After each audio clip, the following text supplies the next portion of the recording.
Dans l'actualité ce soir, les travaux de la deuxième rencontre du pôle qualité interpays, l'accent est mis sur le développement des compétences techniques et professionnelles. Les épreuves écrites du baccalauréat ont démarré ce matin par l'épreuve de philosophie. L'équipe de reportage de RTI 1 sur le terrain pour constater le déroulement de l'examen.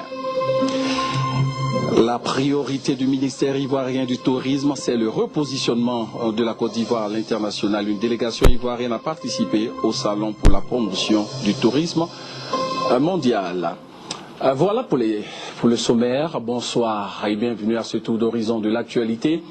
Commençons par le siège de l'ONU à New York, où le chef de l'État, le président Alassane Ouattara, a fait une adresse au cours d'une rencontre avec ses pairs sur la situation qui prévaut en Libye. Écoutons le chef de l'État. Excellences, honorables et distingués invités, je remercie Monsieur le Secrétaire général pour l'organisation de cette rencontre. Je voudrais saluer le président du Conseil national de transition, le président Moustapha Abdel Jalil.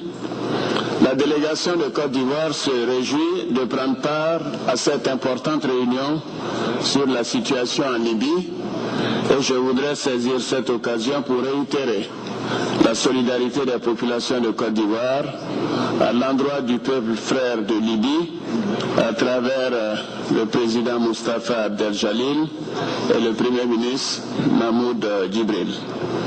La situation en Libye a mis en évidence l'importance de la protection des civils dans les situations en danger. C'est d'ailleurs cet impératif qui a motivé l'intervention de la communauté internationale en vertu de la résolution 1973 du Conseil de sécurité et de la résolution 1975 en Côte d'Ivoire.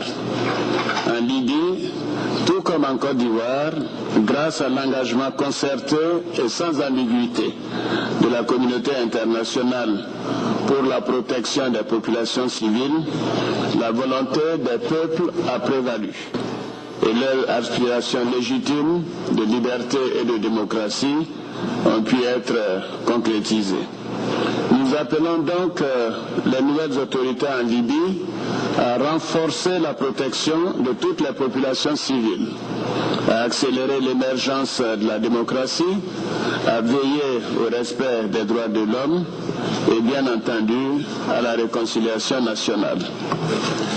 Monsieur le secrétaire général, Monsieur le président du Conseil national de transition, Excellences, honorables et distingués invités, tout au long de la crise ivoirienne, l'action de l'opération des Nations Unies en Côte d'Ivoire, l'ONUCI, a démontré la capacité exemplaire des Nations Unies à accompagner efficacement la sortie de crise en parfaite synergie avec les autorités légitimes.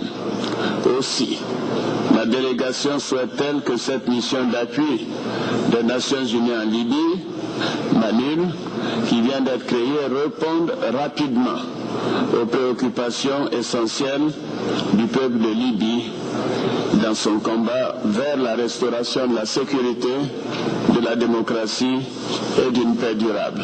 Je vous remercie.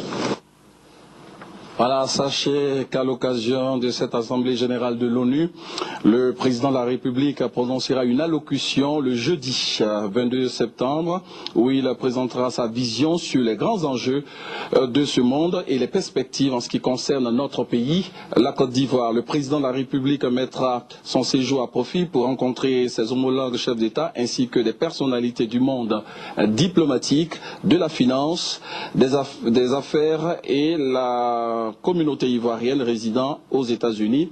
Le chef de l'État regagnera Abidjan le dimanche 25 septembre 2011. Pour constater le déroulement de l'examen du baccalauréat, notre reporter Charles Niaouré a visité quelques centres d'examen dans les communes de Cocody et Yopougon. Son constat. En Côte d'Ivoire, c'est par l'épreuve de philosophie que les 207